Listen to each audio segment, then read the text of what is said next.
Hello, everybody, and welcome to another day of live at the Waterhole. My name is Taylor McCurdy, and I'll be the voice that you'll be hearing for the next 2 hours.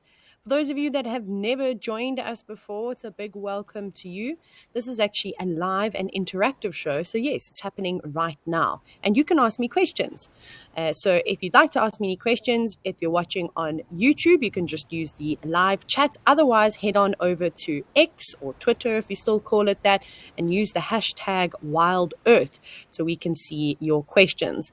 But right now, we're at one of the many cameras we have distributed across Africa, and we are in Cape Town at Stony Point Nature Reserve, and I can't wait to introduce our guest to you.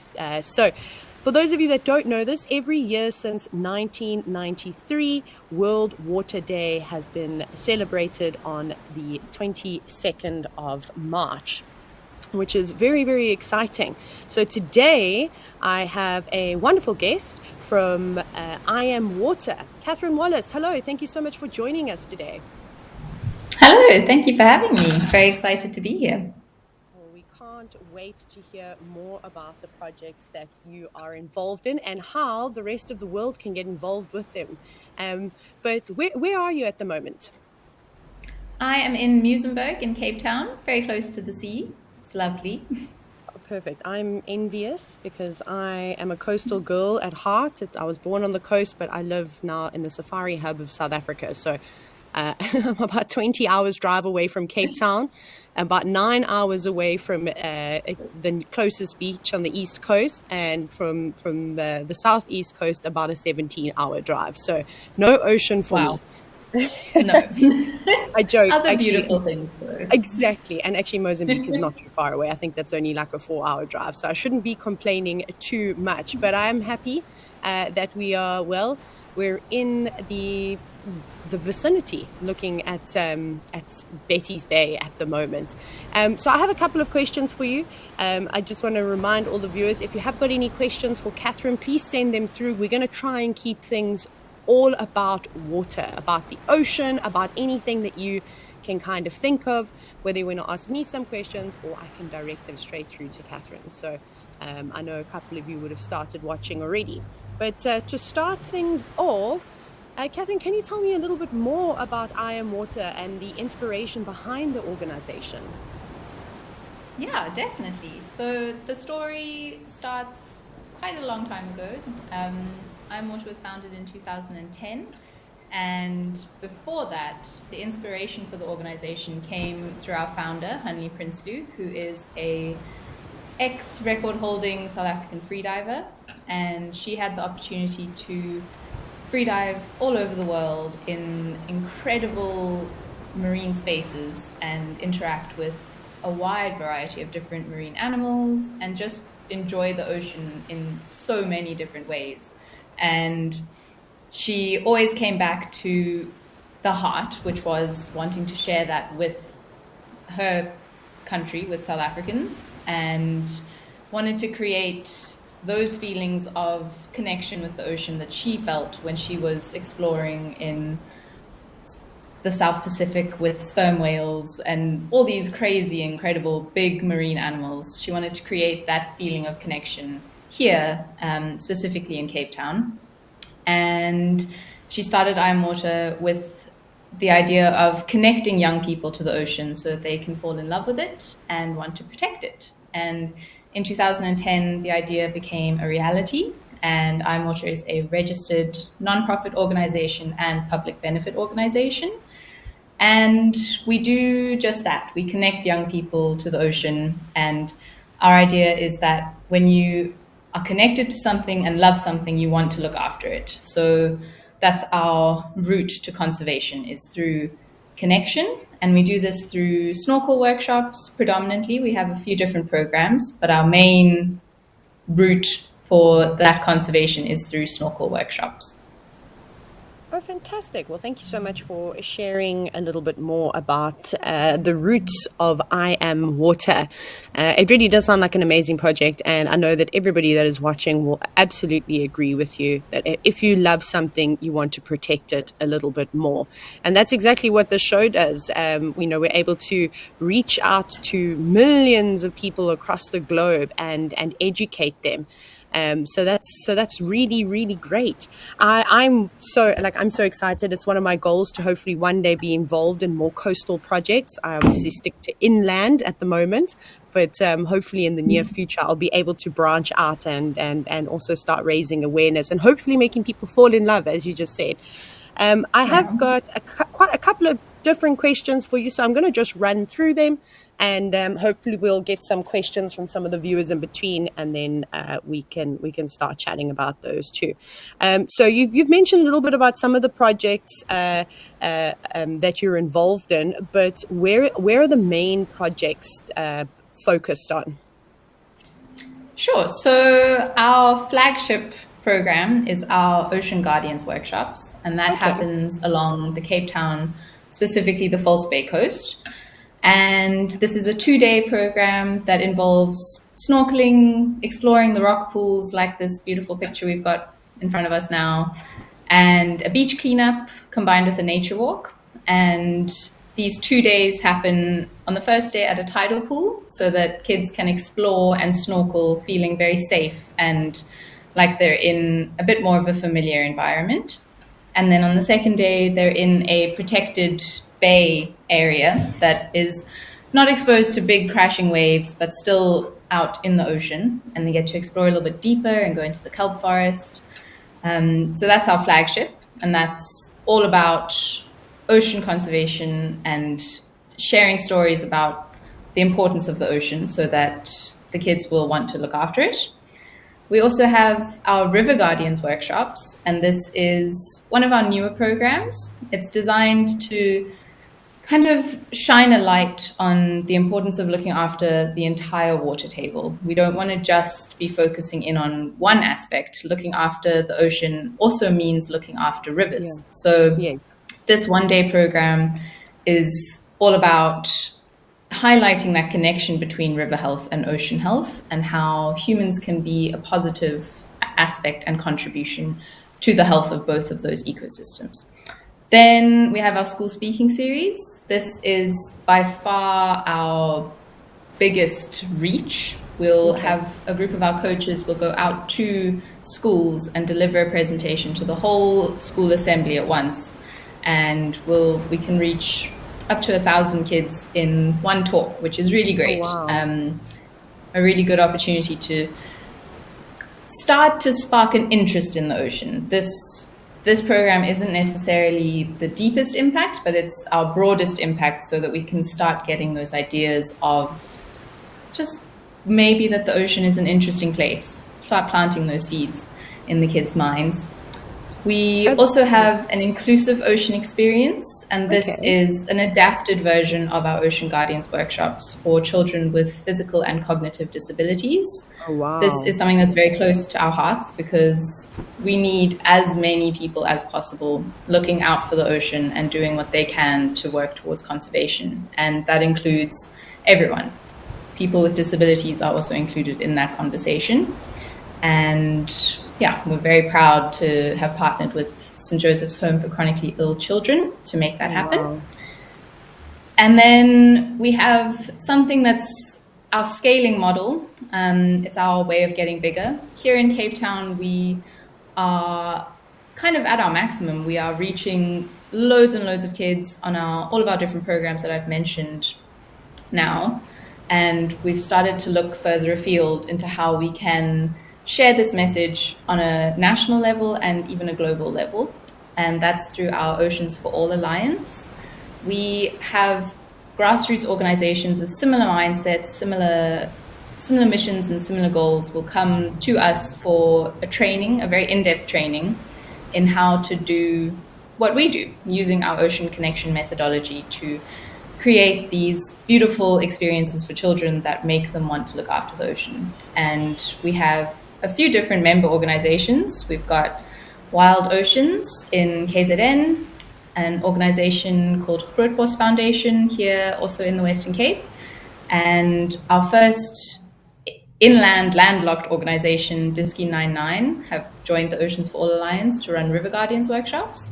Oh, wow. And then last year we went global, which was super exciting. We have an organization from Argentina called Patagonia Azul, and they are also implementing these ocean connection workshops all the way across the Atlantic Ocean. Wow. It's a long list. We've got a lot going on.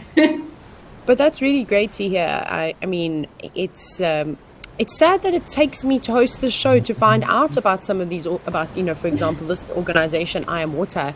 I didn't know about it prior to this, but obviously after a bit of reading and then listening to how you're impacting so many children's lives across, never mind just across the South Africa, now that you're partnering with so many people on a global scale is truly, I suppose, just honestly just amazing.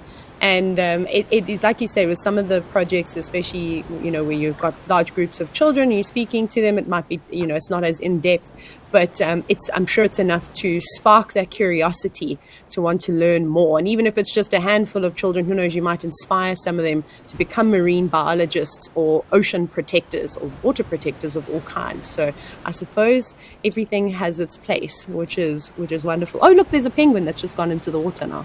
He's swimming around. I forgot there's animals here too.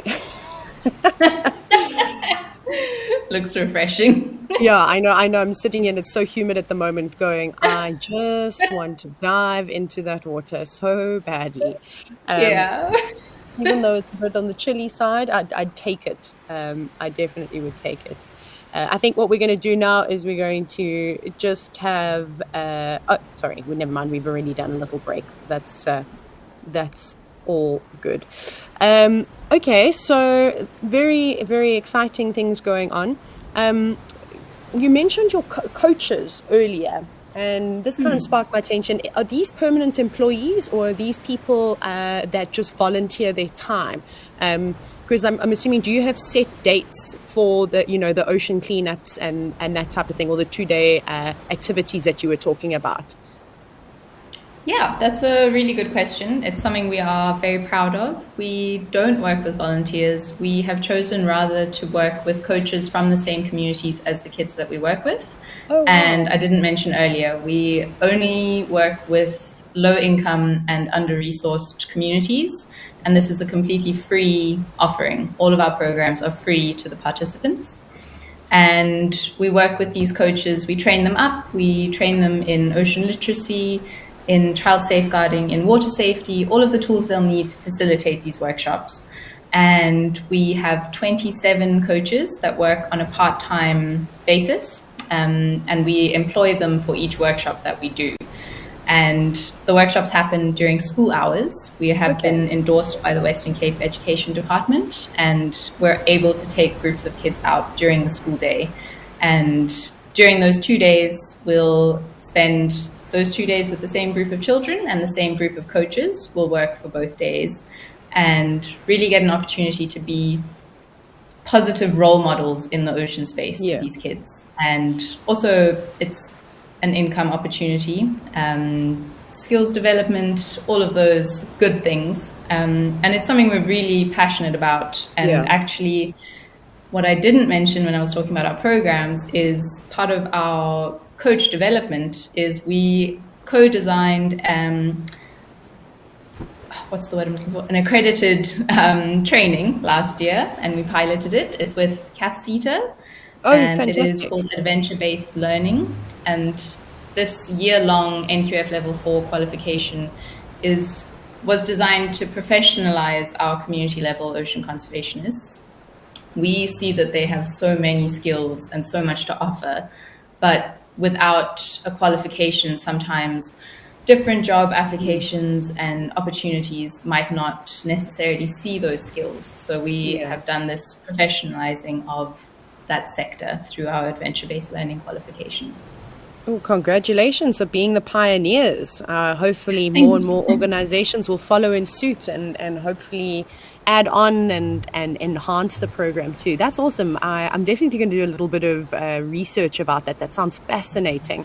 Um, we have a question from a viewer named Nara S. And Nara S would like to know, what is the best way to start getting into conservation from your experience, Catherine? That is such a good question. Specifically talking about ocean conservation, I think the easiest and fastest way to get into it is to just experience the ocean. And maybe in a landlocked area, that's not as easy, but it can still be done through watching nature documentaries, joining talks like this, and just immersing yourself in the ocean space, whether that is physically immersing yourself and going for a swim, going for a snorkel, or if it is watching these beautiful live streams and documentaries. Just experience it, and this will start giving you ideas of ways that you can help. And being immersed in the space also shows you organizations like I Am Water and other amazing organizations doing good work to protect the ocean. And then you can find out how to support them and maybe even start your own initiatives, beach cleanups, so many. Yeah, I completely agree with you. I always say start at home. You can't save the world, but you can inspire people around you to, as you just said, do a cleanup. So if you are in a landlocked country, maybe there's a lake or a river or a dam somewhere where a lot of people, go and explore. And all it takes is to take a rubbish bag of some kind and just pick up litter as you go. So it's literally as easy as that. And then obviously if you want to start it in your neighborhood, maybe around a school, something like that, the more and more people see others doing goodwill, normally will join in. That sort of that monkey see, monkey do, but in a very positive aspect. I know I normally do that. I used to do that with students. I want my students to do something, but instead of having to directly tell them, I'll start doing something. And then normally they're quite curious and come on over, ask about it, and then also start doing it. So you really can just lead by example without having to throw tons and tons of money at any organizations, because we know the reality of that. Most individual people don't have, hundreds of thousands or millions of dollars to be able to contribute. So that is a cost-effective way to be able to help not only the oceans, but also, just the planet in general. Then we have another question from Harley. They're starting to come in now, which is awesome. Nice. And Harley has asked, does the water temperature have any negative effects on ocean conservation and getting people involved? In Cape Town, we do have quite a cold ocean. The places where we take the kids snorkeling, it can be anywhere between 14 and 18 degrees on any given day. And that might not sound freezing, but it is really quite cold. And we provide the children 5mm thick wetsuits to wear whilst we take them snorkeling. So on our programs, no, we have taken measures to sort of avoid the freezing cold factor of the ocean. But I don't think that it will have a negative effect. I think the coldness is part of the beauty of the ocean. It's something that makes specifically the water around Cape Town very unique. We've got this icy cold water, but then it can be super hot on land. Yeah. And that's quite an interesting ecosystem to be involved in and be around. And that adds a little bit of interest to it all. I think having ranges of water temperature all around South Africa, actually, where it goes from being really warm and tropical along our east coast and then super cold on our west coast, is all part of what makes our ocean unique and special and important. Oh, there we go. That's a fantastic answer. I'm assuming you must need sponsorships for wetsuits then, with all the kids. Yes. Yeah, we have a gear room full of, I think, 100 wetsuits, because we need loads of different sizes. Yes. And we have been very generously supported by Reef. They give us wonderful. A huge discount on wetsuits. Oh, that's fantastic. And just randomly, if the public, anybody that's watching, wanted to contribute to I Am Water, how could they do so? Through our website, imwaterfoundation.org, we have a page that will take you directly to how you can donate. And there's a few different options. You can become a monthly supporter, which is amazing, but equally as incredible is once-off donations. Yeah. Even just sharing that page with your community, with your sphere of influence helps us, because the more people know about us and see ways to donate and support us, the better. So even just sharing the link with friends and family is a help to us. Well, there we go, everyone. It's as simple as that. So I hope you're all sharing it immediately as we speak. I have another question from Penguin Lover, which is fitting with the scene that we have at the moment. And Penguin Lover is asking, what has been your most rewarding moment at I Am Water? Personally, my most rewarding moment, I've been with the organization for six and a half years now. So I've been around for a while, and I've had more rewarding moments than I can count. But my most rewarding moment was last year when we managed to get our inclusive ocean experiences going. We spent months planning how to make those adapted workshops as beneficial to children with special needs as possible.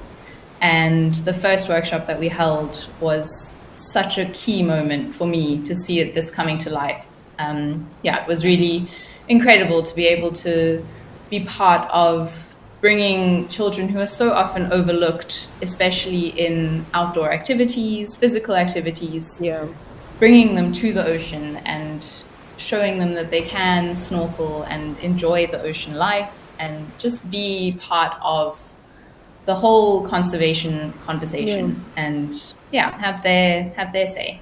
That was huge for me. It was very beautiful. Congratulations. That's great to hear. It must also be so rewarding. I don't know how often you get to go out on these activities, because I know you're probably quite busy behind the scenes, arranging and organizing everything. But how roughly, what would the percentage be of the kids that have never seen the ocean before, and that, you're actually introducing them to it for the first time?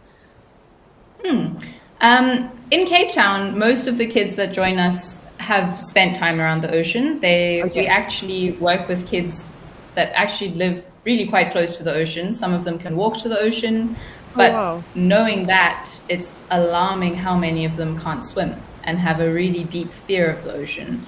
In one of our surveys from last year, we came back with the statistic that 89% of our participants can't swim. And they come to the ocean and put so much trust in us with this inability to swim and a deep fear of the ocean. And they come and they let us guide them and facilitate this experience with so much trust. And that is also really rewarding to see how brave each and every child is coming with that background. Many of them have even witnessed a drowning event. So the ocean is not necessarily a very welcoming and safe space for them. And we are trying to change that. We're creating these safe spaces and safe moments in the ocean for them. Oh, wow, that's really great to hear. I kind of get goosebumps when I heard that 89% of the children that come through can't swim, especially in South Africa. Seen as though we're surrounded by beautiful oceans, and it's free. Everybody should be able to appreciate and explore. And being in the water, I think, is one of the most important things. Not just appreciating it from the land. So that's quite impressive. Hopefully that changes with all the work that you'll be doing. Yeah. I'm just quickly looking for some more questions. So Terry has asked, are there any cleanup events that they can join? Terry, I need to know, where in the world are you? Because if you're in the Western Cape, then you'll probably be able to maybe help out, or perhaps, Catherine, you can point out something else. I don't know if there's public beach cleanups, obviously with the focus being on children. Do you have anything that you'd like to say? Yeah, definitely. Here in Cape Town and around the Western Cape, there's two organizations that do regular cleanups, and that is the Beach Co-op. They do monthly beach cleanups here in Muizenberg at Surfers Corner. and those are really amazing. They do it at the new moon, so it's when the tide is super low, and you can get all the way into the rock pools and make sure you get as much rubbish out as possible. And there's also the Aquarium Foundation, the Two Oceans Aquarium Foundation. They do quite regular trash bashes at various beaches around, I think, actually the whole of South Africa. So if you're in South Africa, then maybe they are the best option. But if you're local to Cape Town, then Beach Co-op is the most regular and really fun. It's a really fun group to join. Oh, that sounds awesome. I love that, trash bashes. That's such a catchy phrase. I definitely won't be forgetting that, and I can bet that there will be quite a few viewers that will be using that term from now on. Earlier we had a question about just pretty much about water and how temperature change can affect it. But what is I Am Water doing, or just in general, how can how are you basically tackling climate change? Is there anything that you are actively working on, or advice to people, or anything about that? My ocean conservation knowledge is not where it should be, because I'm for the most part a terrestrial species and a boreal occasionally. Yeah, definitely. So that's a big question. There's a lot to unpack with that. And I think a good place to start is understanding how marine life is being affected by climate change. And something that we can all see as people on land is our closest connection point to the ocean is the intertidal zone, which is what we're looking at on our screens right now, this area between high and low tide where the land meets the sea. And climate change is going to directly affect that space because of sea level changes, sea level rise. The animals that live in that intertidal zone will have to adapt to different sea levels and different levels of wave action. All of these changes to their ecosystem are going to be things that they need to adapt to. And this is something that we can kind of relate to a little bit better, I find, because we can see it happening. There's huge changes happening out in the deep, deep sea, but we don't necessarily have much understanding of what's going on out there anyway. So we don't know what the changes are. But here on the intertidal zone, that sea level rise and the increased storm activity are things that we can see and have a bit more of an understanding of. And then there's also ocean acidification. Climate change is causing the ocean to be more acidic, and acid is not good for shellfish. So things like snails, mollusks, limpets, mussels, basically anything that grows a shell will really struggle as the ocean gets more and more acidic. And we don't necessarily think of mollusks and sea snails very often, but they form the lower levels of so many of our marine food webs. So if those animals are struggling to grow their shells and maintain their shells, then there will be a cascade through the food web of animals being impacted by climate change. And there are lots of ways that we can help.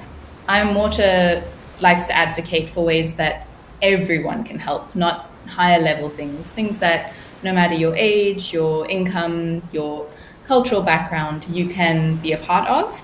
And our three main conservation tips to help with ocean climate change is to eat less fish if possible.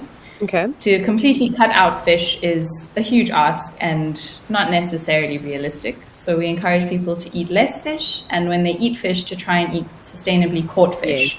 This has so many benefits to the ocean because it means there are less pressure on fisheries, which means there might be less fishing vessels going out in the future, which will reduce our greenhouse gases.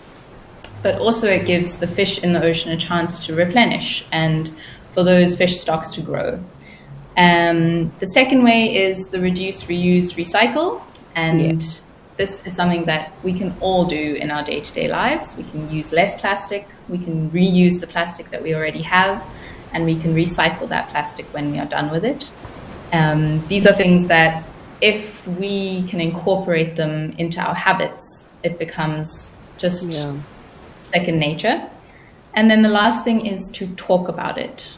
Looking after the ocean and being part of ocean conservation it's a big and quite daunting task. But if we start conversations, have discussions, have debates, and just keep the topic top of mind, then we're already that one step closer to looking after the ocean.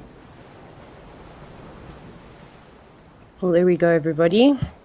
Now you know. Actually, I wanted to find out. This is a completely different thing. Are there any protected areas around the Western Cape, like, you know, that prevent these big fishing vessels from coming into the bays, or is it kind of just a free for all?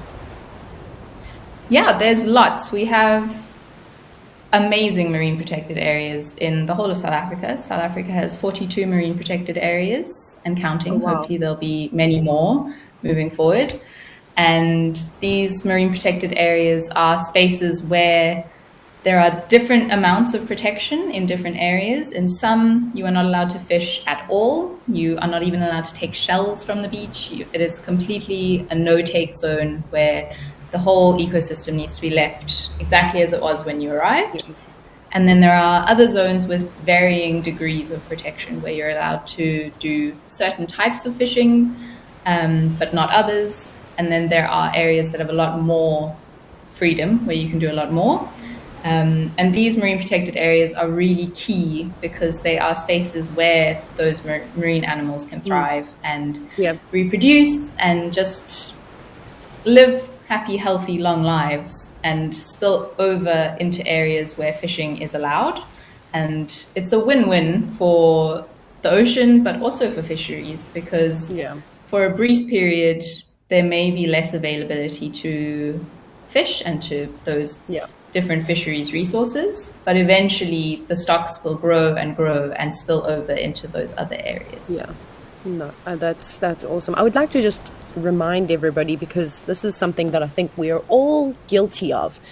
So for those of you that don't know the implications of picking up rocks and taking them home, and shells and starfish and all these types of things, I think people forget, and it's because you don't really see it, is the microorganisms and habitats, you know, that are underneath a rock, or the animal that might use an empty shell, you know. And it doesn't seem like much. You're probably going, oh, Taylor, come on, it's just one shell. But if hundreds and thousands of people are picking up rocks and shells and taking them home every single day, you can imagine the impact that it eventually has on an area. So in the bush, we always talk about, you know, you pick up a porcupine quill, it's best to leave it where you found it, have a look at it. It's the same thing when we are opening dung. I try not to kick open dung because of the dung beetles, the flies, and everything else that's living inside of it. It's a whole habitat, a whole ecosystem. So those are just things to maybe keep in mind in the future, and especially teach children about it. I think that's where it's important. If we can get kids to stop doing small things like that, that eventually it will really make, you know, a huge impact. Absolutely. And I think nature as a whole is such a good example of reusing, and that's whole sustainable mindset. We can really take inspiration from nature, because like in the ocean, the shells that you might want to take home and pick up could eventually become sand, that maybe the shell was here on a beach in Cape Town, but it could in a million years' time end up as a grain of sand in the Mediterranean. It's all being cycled through constantly. So there's definitely a lot to be said about enjoying the space for what it is and taking some pictures, but trying to leave those little keepsakes at the beach or at wherever you are. Exactly. These days we all have a cell phone that has a camera, and a picture will last a lifetime too. Jive Bunny has said that they found that the saddest thing is the huge plastic island in the middle of the ocean. That's quite famous. So I mean, that is really sad. You could probably Google pictures of it. The last stat that I read, which to be honest was a little while ago, is that about 200 million metric tons of plastic that are just floating around in the ocean.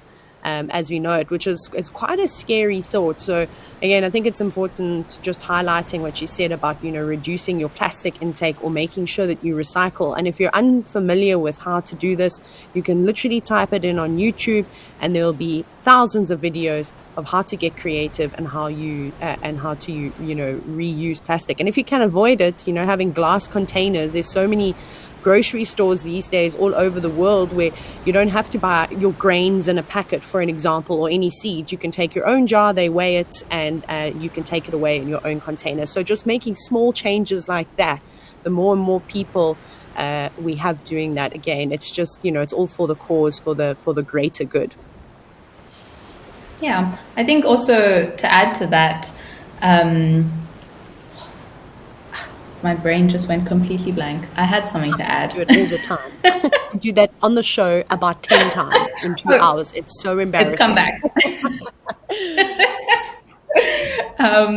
I mentioned earlier how the more we practice reducing and reusing and recycling our plastic, the more it becomes a habit and becomes top of mind. And things like these huge islands of plastic out in the ocean are, for a lot of people, a little bit of the case of out of sight, out of mind. So we don't necessarily think about the plastic bottle that we used yesterday and then we'll probably buy another plastic bottle today, because we don't see the direct effect of buying this huge amount of plastic every day. But creating these habits and talking about it and telling everyone that you have started this new recycling project at home is all really important to ingraining these actions and habits into our mindsets and our day-to-day lives. That's all. Yeah, that's it. And I'm guilty of it too. I'm so quick to just throw a plastic bottle away when I can absolutely avoid using one completely. So it's a good reminder to myself to be better. Then it's also important to remember that it is hard. It is difficult to change our habits, and it takes time, it takes energy. So to also be gentle with yourself, everyone needs to be gentle with themselves around all conservation topics. I think it can get very overwhelming. To just do what you can and not be too hard on yourself when you can't do something. And this is also true. Thank you. I need that reminder to be kinder to myself in general. Let's jump on to, there's a question from Nandi, and I'm sure you're going to be repeating a couple of things, but Nandi might have just joined now. And they're asking, how does the changes we in South Africa make impact the rest of the world and the coastlines of Africa? Wow. In every way. I think the nature of the ocean is that it is such a connected space. What we do here affects the ocean in North America, it affects the ocean in Antarctica. It is all one connected space. So whatever actions we are taking here at home in South Africa will have positive effects on the ocean globally. And that is something that I keep very close to my heart as inspiration to keep doing things locally, because that connected nature of the ocean means that all of our actions are affecting the global ocean, not just our coasts and our local ocean. What was the second part of the question? The second part of the question was, basically just, and how will those changes in South Africa affect the rest of the coastlines in Africa? So I suppose you pretty much answered it for the most part. Yeah, I think just remembering that the ocean is all connected. It's not, we have these names for different sections of the ocean. We have the Atlantic Ocean, the Indian Ocean, Pacific, but it is super important to remember that it's all just one ocean. It's one big blue blob of water that connects our land masses. And doing something here will affect the ocean globally. Exactly. And Nandi, something else that's really amazing with a conservation like organization like I Am Water And I don't know if you missed it, but Catherine was telling about all the partnerships that they're forming. So hopefully those partnerships will just keep expanding into other coastal areas within Africa, and similar projects can just be replicated. So I'm sure that's, part of the greater picture. Absolutely. Yeah. Moving forward, that is one of our programs that we really want to develop and really just scale as far and wide as possible to have different organizations doing ocean connection globally. So let's change the topic just a little bit. Let's talk fishing. You were mentioning earlier just how there are some areas that are restricted where you aren't allowed to go and fish, and this is something really important. Obviously, the ocean, it belongs to everyone really, but they are, with those protected areas, it's so important to respect the laws and restrictions that are put on in fishing in certain places. So as a fisherwoman, or whatever, however you're fishing, if it's just to catch something and put it on the braai, you must also just make sure you've got the right permits to be able to do so. And it's also your responsibility as an individual to go out and make sure you know which fish are on the red list and which cannot be caught. And then there was a question following just my train of thought there from Wesley. And Wesley has asked, which fish species is most affected by overfishing? And I think if we can keep it local, that would be even better. Yeah. Very specifically to Cape Town, we have the abalone, which is a huge conversation around illegal poaching. This fish species has reduced to, I think, something crazy like 1% of its wild population in the last 20 years. It has been in a severe decline recently. And there are lots of restrictions in place, like it is completely illegal to harvest wild abalone. Yeah. And still, this is a problem that's perpetuating. So that is one species that is really badly affected by overfishing. And then we also get things like our resident reef fish. Reef fish don't swim around the open ocean. They have one home reef that they will spend their entire life at and not really explore further afield. And it's things like red roman, our national fish, galjoen, and all those other reef fish that like to stay in one little home base. They are really easy to catch because they don't move around much. They will consistently be in the same place, the same reef, day on day. And those animals are being really badly affected by overfishing just because they are so easy to get. And red roman is on the red list. Yeah. Our national fish, galjoen, is also on the red list. For anyone who doesn't know, the red list is the South African Sustainable Seafood Initiative. And they have put together an extensive list of which fish are more sustainable and which to avoid. And it's on a traffic light system of green means it's good to go. Some of our green fish are yellowtail. They are so they swim about the open ocean. They grow really fast. They reproduce prolifically. And then on our red list is the galjoen, mussel cracker, those more residential reef fish. And also a little bit less local to Cape Town, but local to South Africa still, is prawns. Prawns are one of the least sustainable fisheries out there.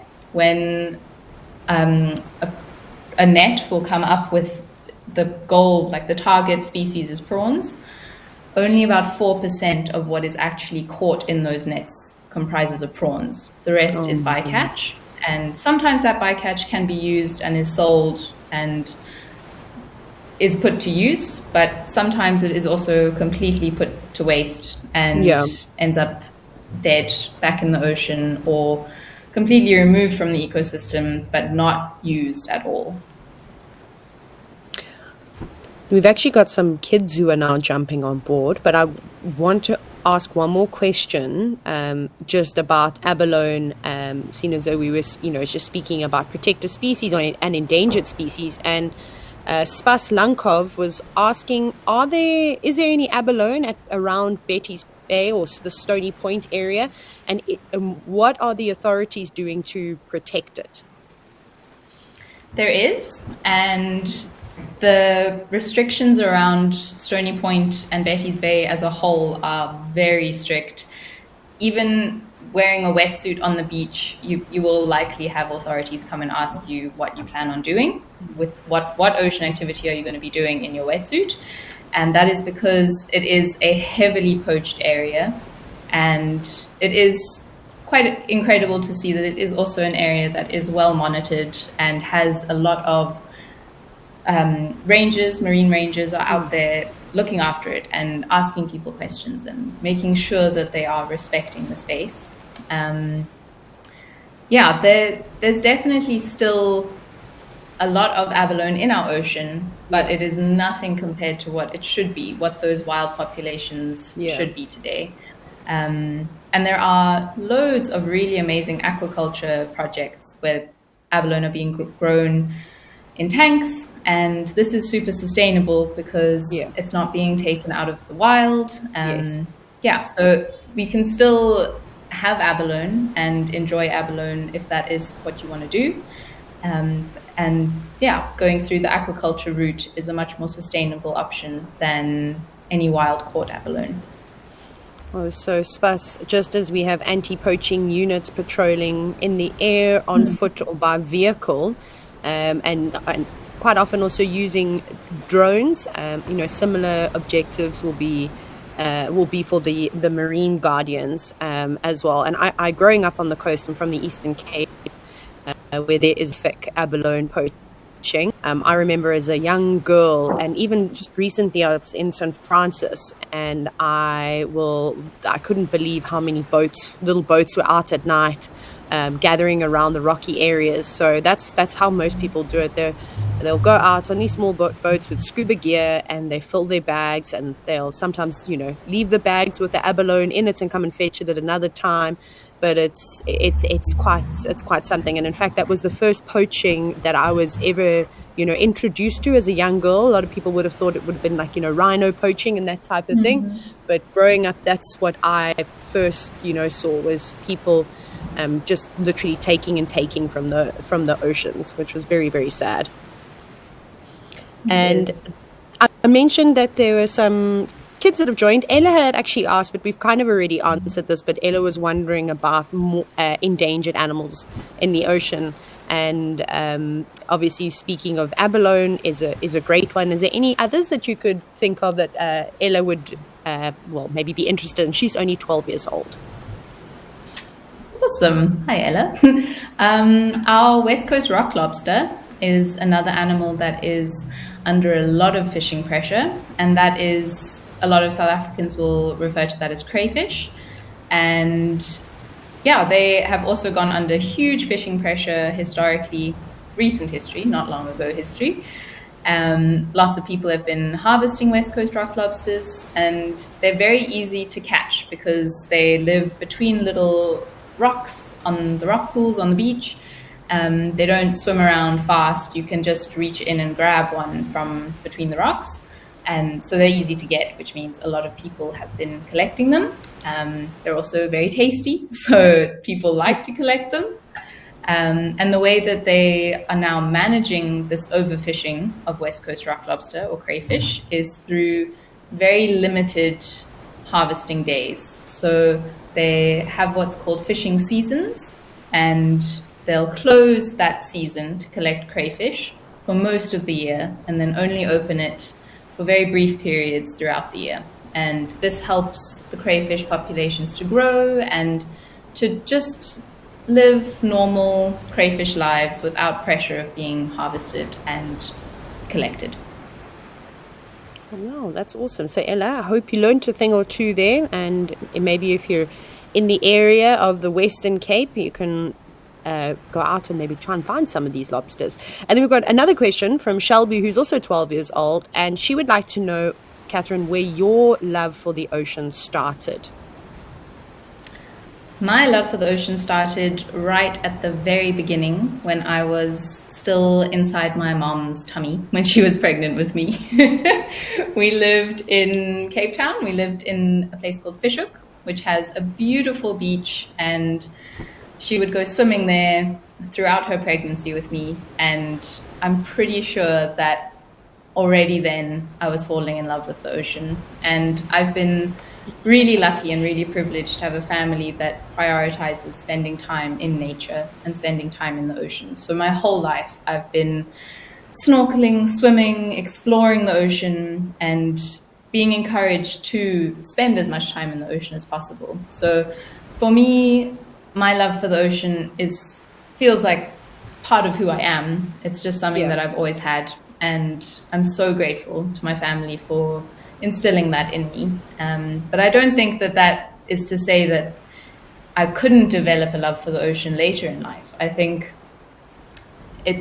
you get people who like me, the ocean, as long as they can remember, but then you get people who kind of find their way to falling in love with the ocean a little bit later on. And both of those paths are equally as beautiful, I think.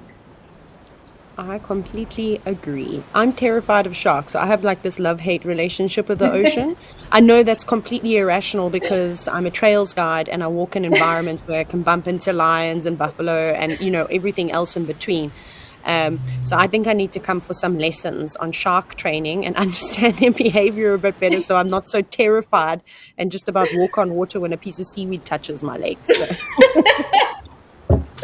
You're not alone. It's quite embarrassing though. And I tell people that, like, I get, everyone's quite shocked. They're like, really, Taylor? Like, we've seen you walking with all sorts of other animals. And I'm like, okay. And I try and normally avoid that question. Then there was a question, actually, which is, I'm quite curious to hear your opinion of this. So it's from Jacob. And Jacob has asked, is catch and release fishing a sustainable way to go? I think my answer is yes and no. Mine too. I'll start with the no because it can damage the animal. The animal often gets harmed during catch and release. But I'm leaning a lot more heavily towards yes because it is a way for people to still fish and still get the enjoyment from fishing as an activity. And it is also in its own way a way of connecting with the ocean and learning about the ocean's animals. You get so close to those animals when you catch a fish and release it. You have to really handle that animal and learn about it as you are releasing it. So no, because sometimes it can harm the animal, but mostly yes, because I think it is still important to acknowledge that people want to do these activities and engage in the ocean in that way. And it's definitely the best option, I think, when it comes to fishing.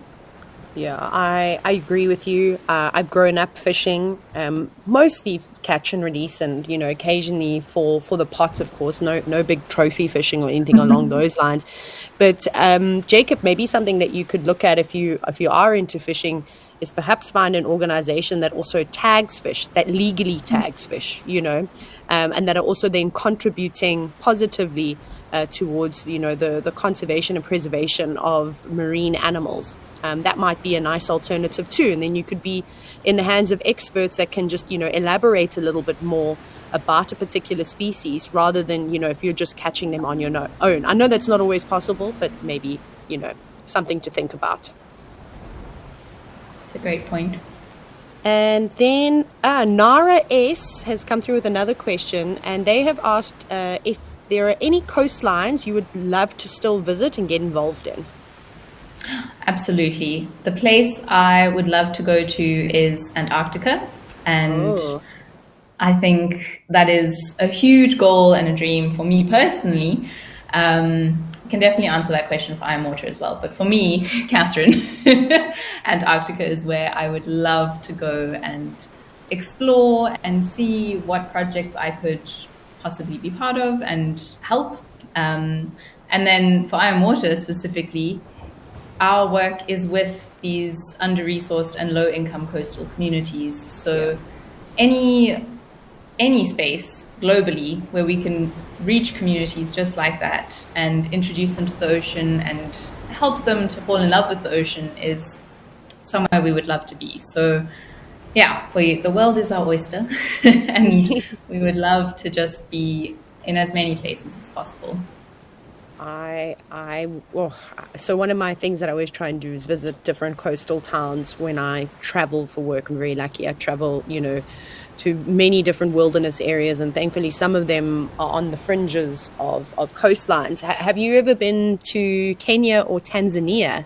Oh, actually, more specifically, have you been to Kenya and seen the coastlines there? No, I haven't. Oh, I haven't actually explored much other than South Africa's coast. A little bit of Namibia, but that's about it. I would highly recommend it. It's so beautiful. I mean, the sand is so white, and fine. It squeaks, and the waters in some sections, or most sections of Kenya, there's no waves, so it's really easy. You can just chuck on a pair of fins and a snorkel, and off you go. And there are beautiful reefs all around. Obviously, there's a lot of marine conservation, a lot of marine parks, as it's one of the biggest draws to tourism, which is really great. And then another place that I would highly recommend visiting that's affordable as a South African is Sri Lanka. The beaches. I have been there. Have you been to Sri Lanka? Amazing. Yeah. Which coastal destinations did you go to? I was in Hikkaduwa and Galle. Okay, very nice. I've been to both of those areas. I spent about 2.5 weeks, almost 3 weeks, just traveling, just doing the coasts, which was great. Only I didn't get to the East Coast though, because the wrong time of the year while I was there. But I was so surprised as well.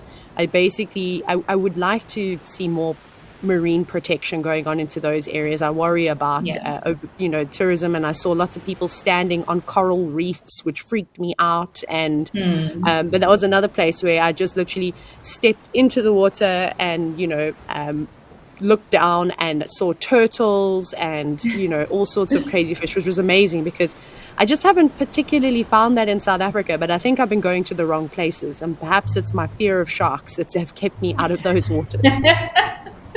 Possibly. I do also think that there are so many crazy, amazing coastlines and places to visit globally, but we definitely need to focus in on South Africa as well. Our whole coastline is so diverse and so incredible, and maybe it's not looking down and seeing turtles, but it is looking down and being able to see a piece of kelp that can sustain more than 1,000 other organisms, and just seeing our coast for what it is. I think definitely globally there's so much to offer, but also we as South Africa and our coast has so much to offer as well, and is definitely worth exploring and enjoying just as much.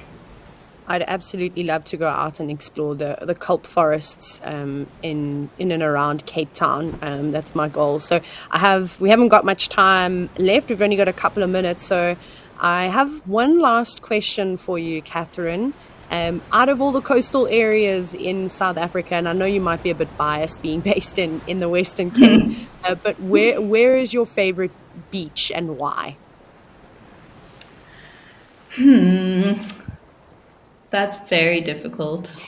They're all so different, right? They've all got something different to offer, which makes it tricky. Yeah.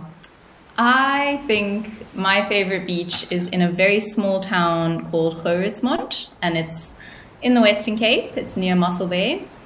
And it's not necessarily a beach so much as it is a space along the rocky shores. So kind of like what we're looking at now. And it's got these huge rock pools that you can swim in. They're like swimming pools, and they're full of life, and the water's nice and cold, which is just how I like it. And I think it's so close to my heart because it's where I spend holidays with my family, and it's just full of so many beautiful memories. I think if anyone is looking for somewhere in the Western Cape to explore the ocean that isn't Cape Town, I would recommend Grootmont, and just anywhere along the garden route. It's very beautiful there. I completely agree with you. I'm a big garden route fan. So that's awesome. That's a great answer. I've actually never even heard of this small town before, so I've just written it down, and I'll be doing some researching and planning my next beach holiday specifically there. So hopefully I bump into you, Catherine, as you walking along the rocky shores. But thank you so much for imparting your knowledge on us today. Nikki said thank you so much. They've really learned a lot, and I think you've opened the eyes of a lot of people. And obviously the work that's being done by I Am Water is fantastic. So thank you once again for joining. Thank you for having me, and definitely come visit and we'll help you with that fear of sharks. I'm going to take you up on that offer. So everybody, I know you're all waving goodbye to Catherine, but remember, head on over to I Am Water website, check them out. Maybe you are able to help donate or any other projects that maybe you can kind of get involved in, and then of course follow them on social media. But thanks again, Catherine, and we hope to have some chats with you soon. Awesome. Thank you. Bye-bye. Cheers. Bye. There you go, everybody. How great was that? Catherine Wallace from I Am Water. What a fun chat. I definitely learned a lot. There's some things that I need to improve my knowledge on, but that was truly a lot of fun. Isn't that great? Now I'm wondering now that we've finished yapping away, if we're able to turn the sound up a little bit. I'd like to hear the crashing waves of the ocean, because I've been staring at them and imagining the sound in my head. And then we're gonna head over to one of the other cameras. But I just have to hear there we go. I needed to hear that sound. So I'm just gonna take a moment, just 5 seconds, to listen to the waves.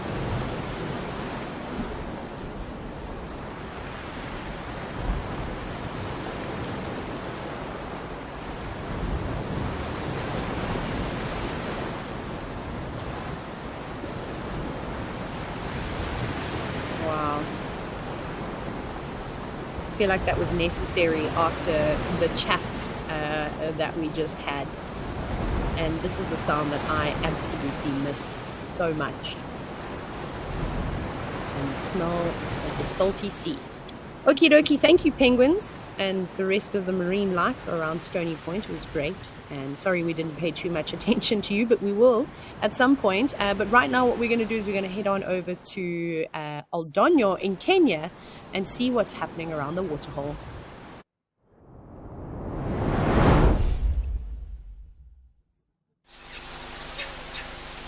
Oh, how unusual to see a giraffe at Oldonyo. They've been the animals that have been gracing us with their presence over the last couple of days that I've been hosting live at the Waterhole. Yesterday we had a great entanglement of giraffe, and I'm hoping that we'll get something of that again later. And then yesterday I was saying to you, with the big clouds that we're building and the very prominent rain in the distance, that I wondered how much water would top up at Oldonyo, but it looks like it's a little bit less, or am I going crazy? We'll have a closer look. But just remember the cameras do have a slight delay on them. But let's just see. I might be imagining it. I also didn't take any pictures or screenshots, so it'll be a bit difficult. But just from, it doesn't look like it's as high as it was. And I said to you that they may have stopped pumping water into this pond just because they don't want it to overflow all the time. No, actually I think it looks a little bit less, but maybe not by much. So with all the rain that's around at the moment, I don't think it's going to take too much to just keep it topping up. And then Nadine, who's directing live at the Waterhole at the moment, said that there were actually lots of elephants having a drink a bit earlier today, so we might have just missed them.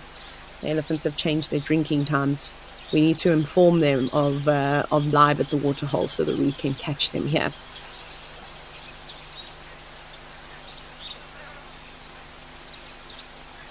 You can see lots of butterflies just flittering around as they usually do. Lots of little flying creatures that I'm not able to identify. I'm just keeping an eye out now for some interesting birds, but nothing just yet. There was a dove of sorts a moment ago, but it's now flown away.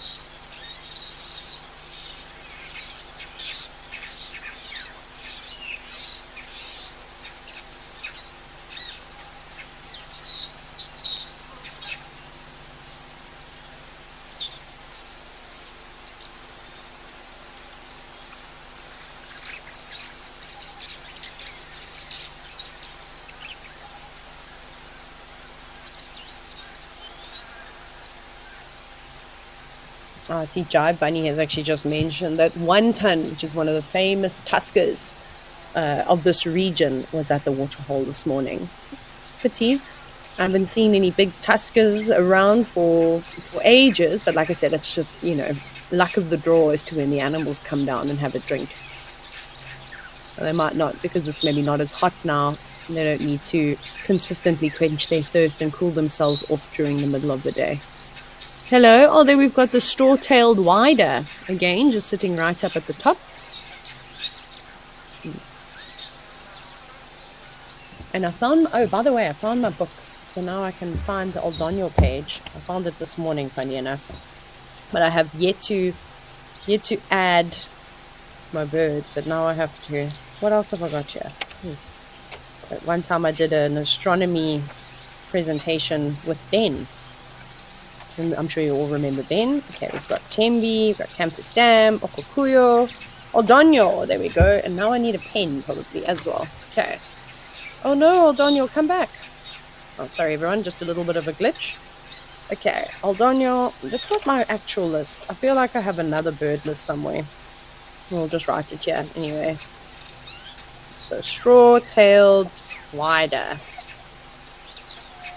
We also had cutthroat finch. Was that yesterday that we had some cutthroat finch? No, not yesterday, the day before. Nadine is commenting, saying that she thinks that this is this bird's favorite spot. Yeah, I mean, it's very clever tactic of this male wider here. Sit near a waterhole where animals are, well, other birds specifically, he's not obviously interested in other animals, but potentially where, you're going to have gatherings of widers, because they are social birds. So you might find a group of females nearby coming to quench their thirst. And why not be standing out nice and tall, displaying to everybody? And that would be a really good way to attract the girls. But what we're going to do is we're actually going to go back to Stony Point now, because it seems like some of the mammals that live around the rocks are showing their faces.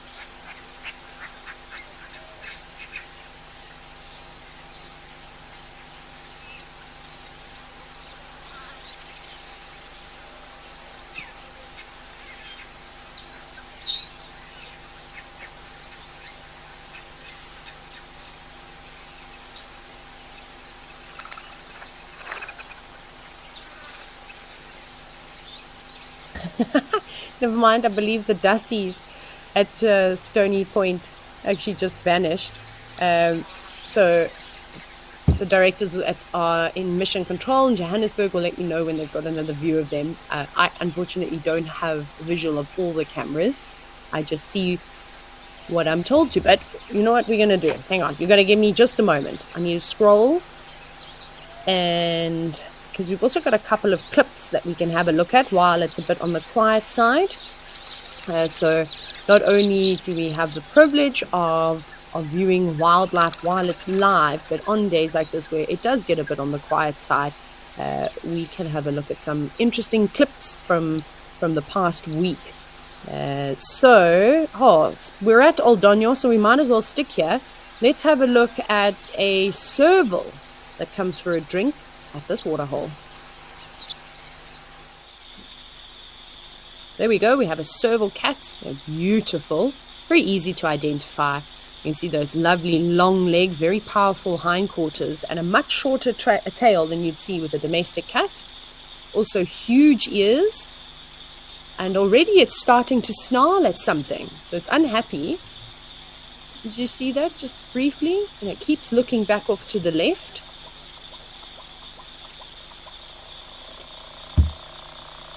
Now just having a drink of water. It's quite daunting again for any of these animals to come out and expose themselves in the open like this. So they've got to, keep their wits about you, which is why the serval is lifting its head regularly.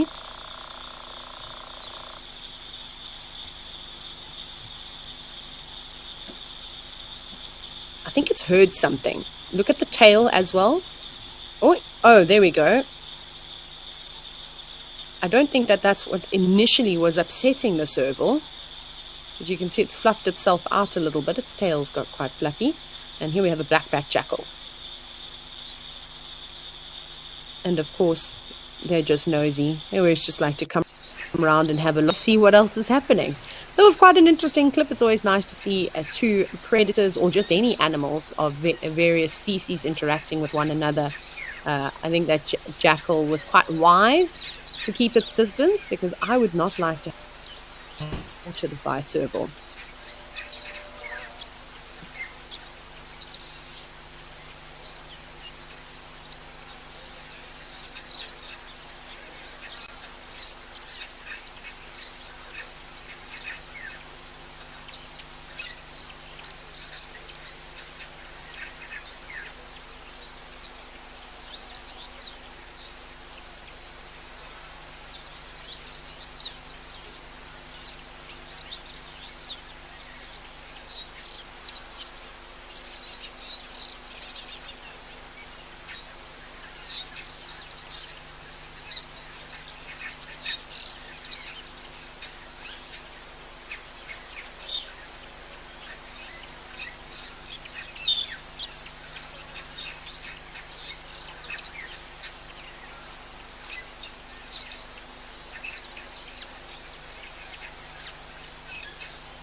Just using the tree to stay nice and cool. But giraffe, we've seen so many of you lately, and I love you, but we're going to change it up a bit and head back down to South Africa, to Olifants West Game Reserve, and maybe do a bit of birding at Rosie's Pan.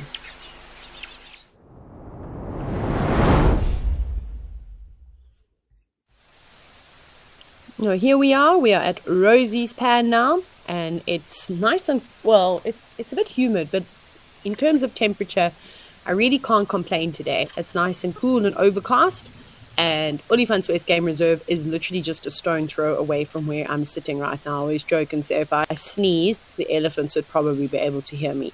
But this is my favorite corner, and we have seen some phenomenal birds just around this little spot. And I just think it's such an inconspicuous place to do a bit of birding, because it doesn't look like, you know, the best habitat where you're going to see a lot of things, but we'll give it a chance and see if anything comes down. It could be a bit tricky just because, like I said, it isn't so hot, but I see the clouds are starting to, I don't think they'll completely burn away today, but they're really starting well, the sun's starting to shine through now, so that might encourage some more life around this waterhole. And you can see how all the vegetation is just gone. Look at it, all flattened, all grazed already. That's normal. This is typically what we see around waterholes. It's the area that gets demolished first. And even with the little bit of rain that we've been having in the evenings, sadly, it's not nearly enough to really green up in this area. We need a bit more. But I'm going to check the weather because I think tomorrow they're predicting rain. Well, it looks like from tomorrow we might have not a lot, but rain scattered throughout the day. So I think what they're predicting kind of doubles. We need a good 100 mil downpour in the Lowveld. Hi, canary. So we've got a canary. I'm going to let you all try and identify this one. So if you know which canary species this is, let me know. Hashtag WildEarth on X or Twitter, or you can comment away on the YouTube chat. But you're going to have to be quick. So some things to take into consideration if you are trying to identify this bird. Maybe you have a bird app, or perhaps you have a bird book with you. Cape occurs in, but just remember, you can't look at a canary species that occurs in the Western Cape, for an example. You need to make sure that it is in the Limpopo and Mpumalanga provinces.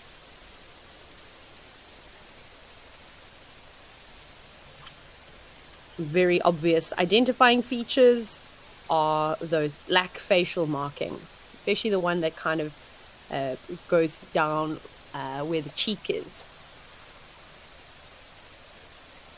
And so if you've got a book open, you can look, and yeah, the yellow canaries kind of look similar, but there's one that really stands out.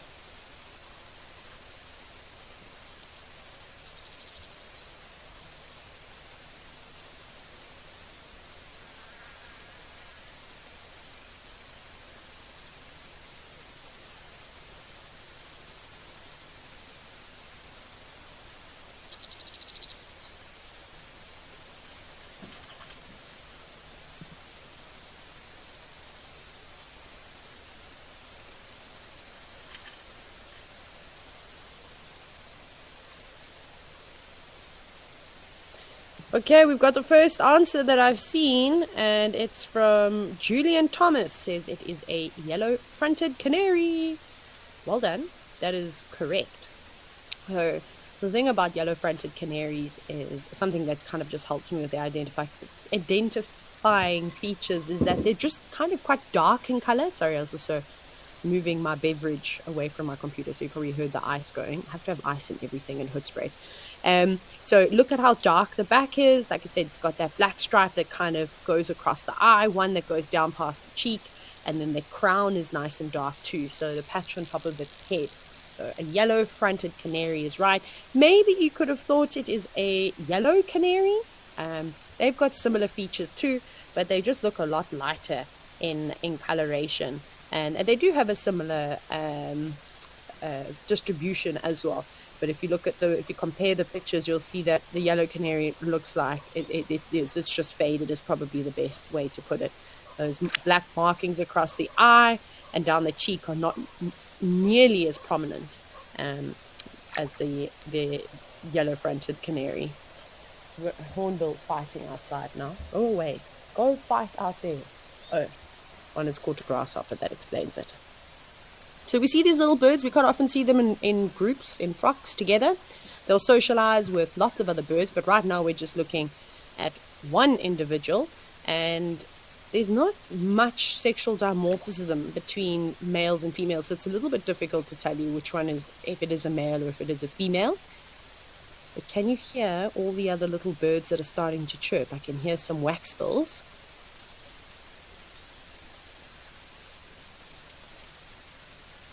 There we go. So that's good, because when we first arrived at Rosie's pan, there really wasn't much chatter at all. It was very quiet.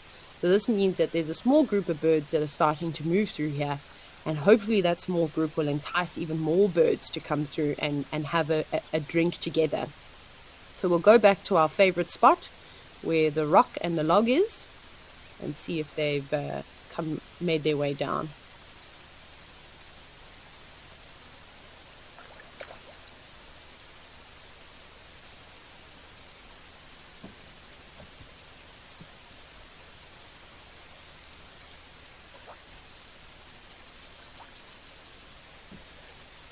Let's have a closer look. Let's go back to where that rock and the log is.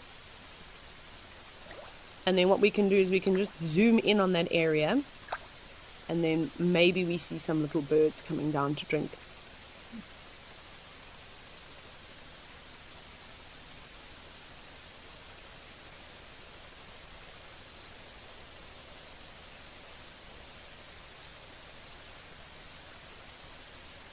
There we go. I can already see two little birds, 3 birds, and 4 of them. And they are blue waxbills. You can identify them quite easily by that call, but now they've all just flown off. But we'll be patient because they want to come down for a drink. They might just sit in the trees, this tree line on the water's edge, just to make sure that it is safe. Something obviously startled them before they come back down to have a drink again. You can see how they immediately stopped singing too. You don't want to be shouting out and about if there is a predator. So they're the waxbills again. Thank you for listening and doing exactly what I said you'd do. It's always helpful.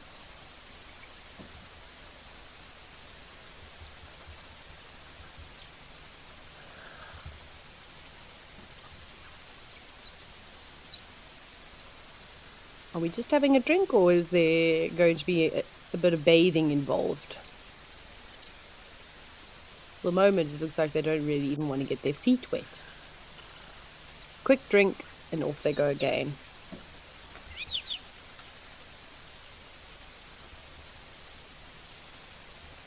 I'm hoping that we can get some other smaller birds, maybe some different firefinch species would be great. Or the buntings that we regularly see. Maybe even quelias would be a nice addition to this birding hotspot.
see how productive this little area is. We've got a Swainson spurfowl. We've got cinnamon. It looks like cinnamon breasted. Are they cinnamon or golden breasted buntings? I can't really see too well.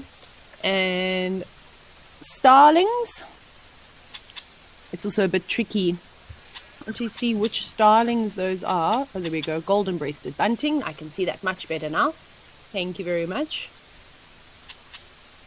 Just having a drink.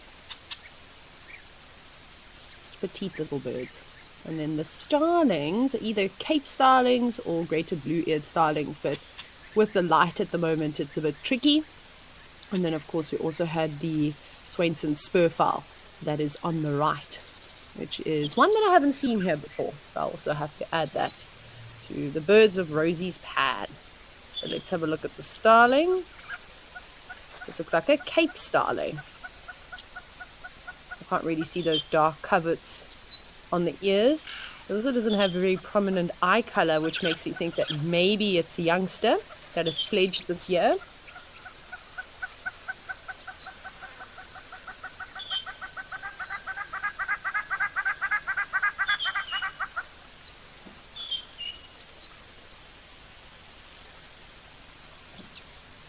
Also a good opportunity to see size differences between the Swainson's spurfowl, the yellow-fronted canary, and the golden-breasted bunting, all lined up quite nicely.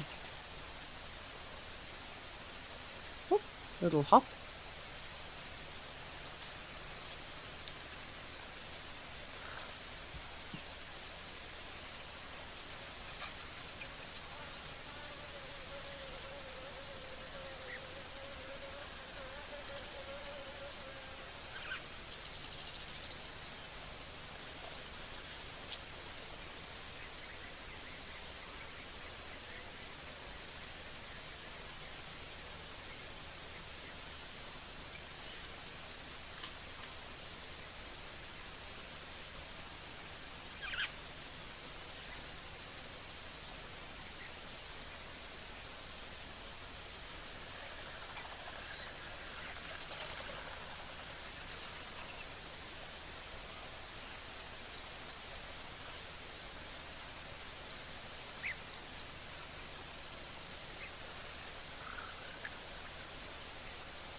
And then Spas Lankov, we've asked what species of starlings and spurfowl are found here. So it will pretty much be the same species that you could find at Djuma. So we've got the Swainsons. You'd also see Natal spurfowls, and then starlings. Sorry, you can hear Tucker, who and we now call Tucker Hufflepuff because he does this weird thing where he doesn't really bark particularly loudly, which always makes me chuckle.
Sorry, everybody. I just had to quickly disappear just to see who Tucker was barking at, but it is all good. He does this thing where he's big and scary, but yeah, Hufflepuff is going to go and sit down now. Shane, you've asked which, if any, of these birds are migratory. So the birds that we were looking at, the blue waxbills, the golden-breasted bunting, the Swainson's spurfowl, and the variety of starling species. So I think there was also a greater blue-eared starling at one point. These are all residents, so they don't go anywhere. They stay here all year round. But birds that we could potentially see that are migratory, that would, maybe come around this area, we can maybe see, or we have actually seen, the European bee eaters. Sometimes we hear them. We have seen them also swooping down to drink water and then to plunge bar. Also, the European roller is another good one. And then something as simple, a bird, our summer migrant, which is a woodland kingfisher. But they aren't Palearctic migrants, so they're not traveling big oceans. They are just staying in Africa and pretty much moving around there. But it won't be too long before they start heading back. I'm starting to hear less and less of the woodland kingfisher. I've been hearing a lot of striped kingfishers and brown hooded kingfishers calling at the moment. They normally go quite quiet when the woodland kingfishers are around. But if I think of anything more, there's loads and loads of birds that, of course, are migratory. So we'll keep an eye out and see if we can find any of them. I love that spurfowl is now just resting in the shade under the log. Nigel, no friends?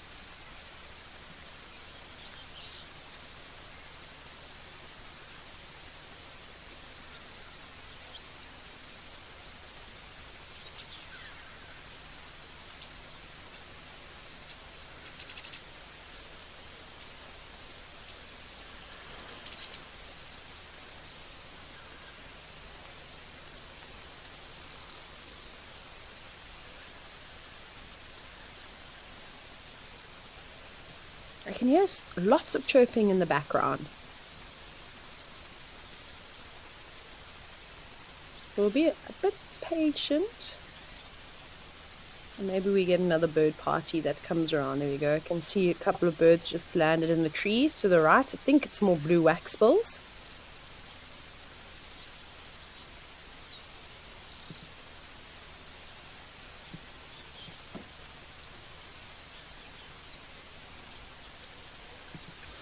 And so you've said that maybe that spurfowl will come back and have a drink. Potentially. Maybe it's just not finished yet. It would be great if it could also, come out and spend a bit more time. They don't normally hang around the water's edge for too long. They, come in, have a drink, and then off they go. It was interesting that it's still hanging around. But time will tell what it gets up to. You also see some ripples in the water, maybe from terrapins or some of the fish species that will be living in here. There it is. Hello. There's a small family of Swainson's spurfowls that come into my garden, but the chicks have grown up so much now they almost look like the adults, and they hesitantly jump through the fence and then come and try and find crumbs of all sorts. They also pick up all the insects that were flying around at night. I have so many insects, so many grasshoppers all the time. So it's great because they'll just come and do a quick cleanup between them and the hornbills. They really are fantastic birds to have around.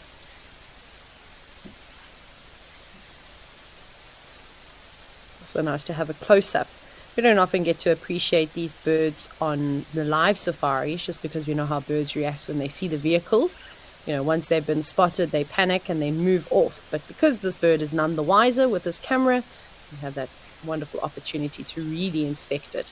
And that lovely sort of red mask that it has across its face. So there's no feathers there. That's just facial skin that you are looking at. And then the same thing, extending below the beak and down towards the throat.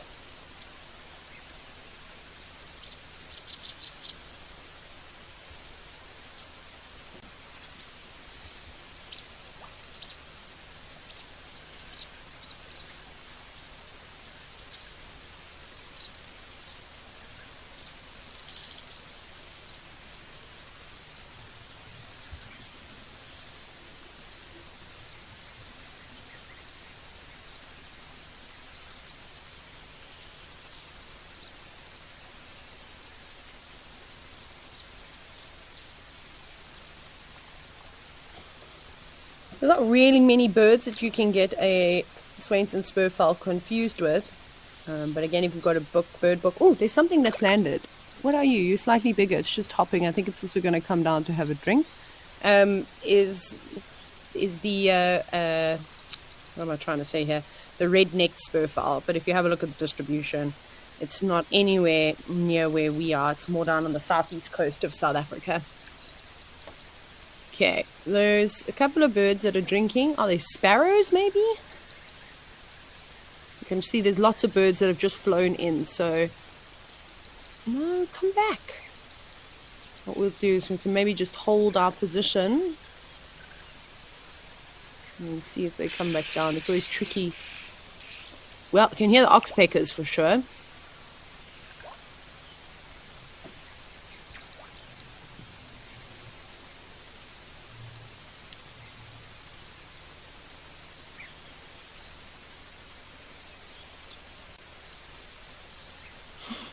And you said that the Swainson spurfowl looks like a small exotic turkey. Very small one, they're not very big at all. I love that though, that was quite funny. And then of course Justin Wright with the jokes as usual, but I'm going to share it with all of you. Justin has asked, why is dark spelt with a K? And the answer to that is because you can't see in the dark. Ha ha ha ha ha. I like that one. I now need to go and find some children or adults with my sense of humor, and they'll probably enjoy that. But it made me chuckle. Thank you, Justin. I can't believe that spurfowl's still just standing there. Obviously just having a rest too. Birds rest for a fair amount of the day. Nice cozy little spot. It's actually quite a nice shelter there because of how the log sort of is, well, I suppose it's the way that the log, when it was a tree, had grown, but it creates a bit of shelter behind it, so it doesn't necessarily have to worry about what's coming from behind. And if something were to walk out of the tree line, the chances of it actually seeing that bird are slim to none. So it just has to worry about what's coming towards it.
And you can actually hear the European bee-eaters chatting in the distance, probably flying above the waterhole, catching all sorts of insects. And it looks like a lot of the birds have actually moved off now. And just that Swainson spurfowl just still slinking around. You can see it's actually looking up into the trees.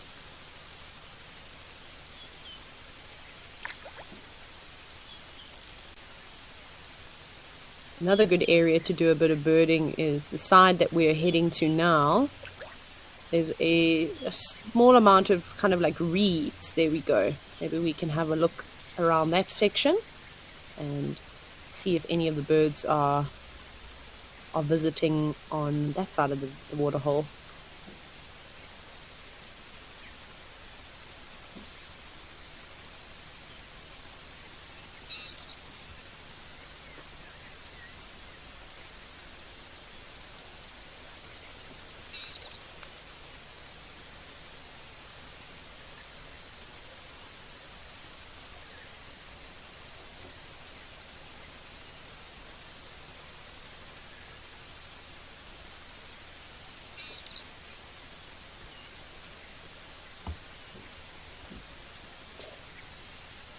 Dark Mane Lover, you're just showing your appreciation today. It's only a pleasure.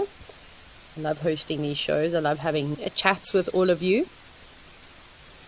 Let me see what other questions we've got coming through. Sadly, the birds don't look like they want to play ball on this side of the waterhole.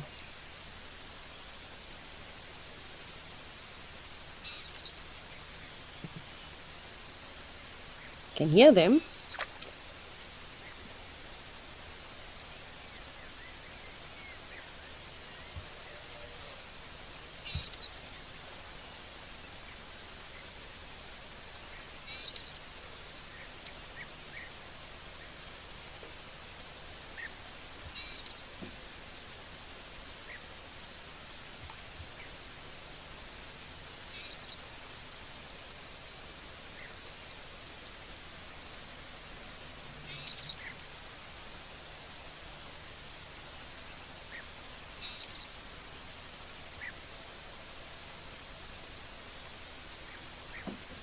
A bird that I am looking out for is one of Luyanda's favorites. So Luyanda's now direct, and that bird is a green-winged patilia. I also love them. They make one of my favorite bird nests, but they're always so difficult to photograph. And while I was in Botswana a couple of weeks ago, I was watching a green-winged patilia literally sit right in front of me and tease me. And every time I grabbed my camera, it would fly away. And then I left my camera on my lap and tried not to make too much movements. And it was just tormenting me for about an hour. So eventually I gave up before I tossed my camera into the bush. So it was, the best decision for the bird and for myself. So I just appreciated it. I didn't even need a pair of binoculars. So as we scan around here, this will be a good place to hopefully find them. But again, just like with the waxbills and the buntings and the canaries, they like to socialize with other birds and feed in a group. There's an old dilapidated weaver's nest. Could still be used by a bunch of other bird species and maybe some insects. I've seen wasps will sometimes make their nests in old weaver nests, which is quite clever.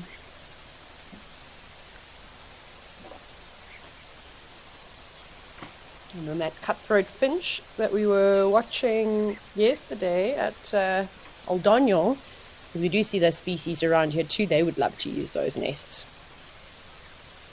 Nothing goes to waste.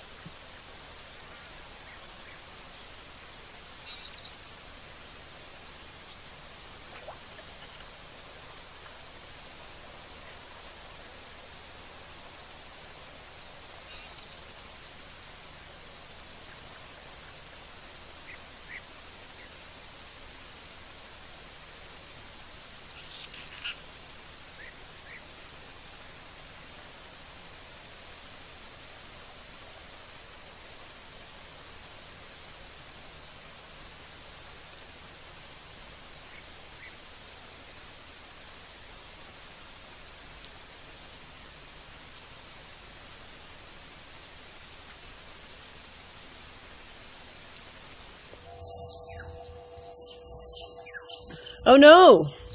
There we go, everybody. Sorry about that. But here's quite an interesting scene of the pair of Egyptian geese with their goslings that has grown so much, and of course a water monitor just in the background. Not bothering the birds though. The Egyptian geese seem completely unfazed by its presence.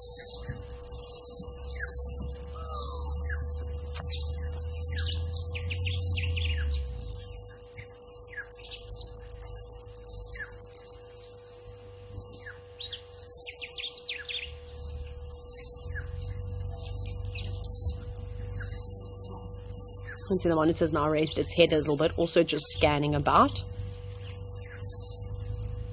I don't know if I would, especially being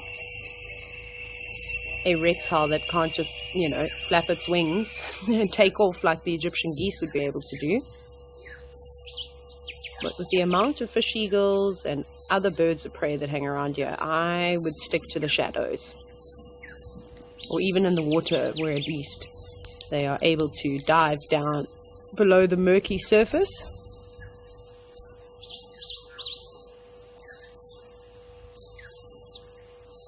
Not just kind of slinking away. And if you're wondering about the monitor lizards that were plaguing my house, touch wood, I haven't seen any for a while. I think I've managed to remove all of them and they got the picture.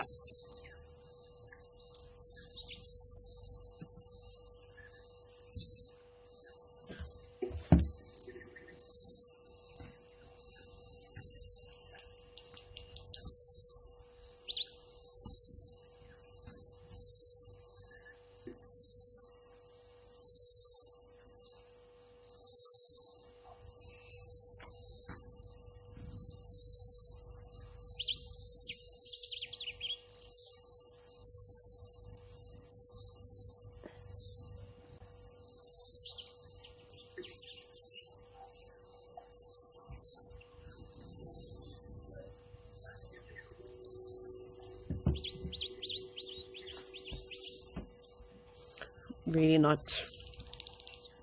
worried at all. I mean, could this monitor lizard move any slower? It's looking a bit better though, heading into the taller grass.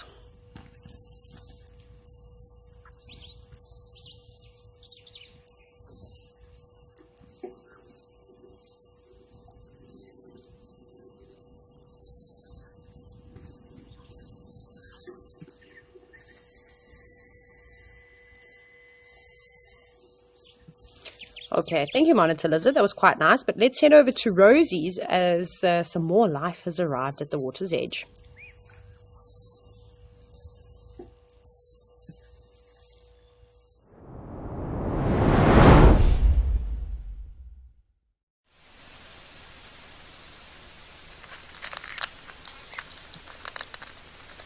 Oh wow, look at this kudu bull.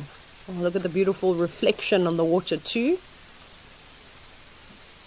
Well, the first time I've seen a big kudu bull come down and have a drink. Not obviously in my life, but at this pan. Nice to have a lot of firsts at the different water holes.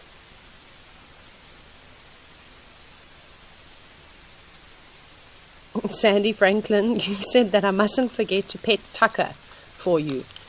He's now passed out outside. All the huffing that he did earlier has really taken it out on him. And in fact, he keeps coming around every now and then, very annoyed because I haven't taken him on a walk yet. But I'm also just like, it's not walk time. He forgets. He's dreaming though. I'm watching him outside. He's probably dreaming that he would be chasing a kudu. But he's actually really good. He doesn't chase wildlife. I worked very hard to make sure of it. He doesn't chase the birds. The only thing I let him chase are the vervet monkeys and the kelp gulls that you see on the beach because they like to mob him. So I'm like, you can chase them.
This is such an impressive kudu bull. He's got beautiful splay of horns. And just so relaxing to just watch him drink. But as you can see, not quite breeding season for the kudu bulls at the moment. Because when it is, you'll just see how they pack on the muscle. And they just look even more impressive. There we go, beautiful set of horns. And there he goes, had his drink and off he goes. But thank you so much everybody for a fantastic show. I hope you all enjoyed today. Ralph will be on live at the Waterhole tomorrow. So I will see you next month at some point. But in the meantime, have fun, keep learning, and enjoy all the sightings that come your way.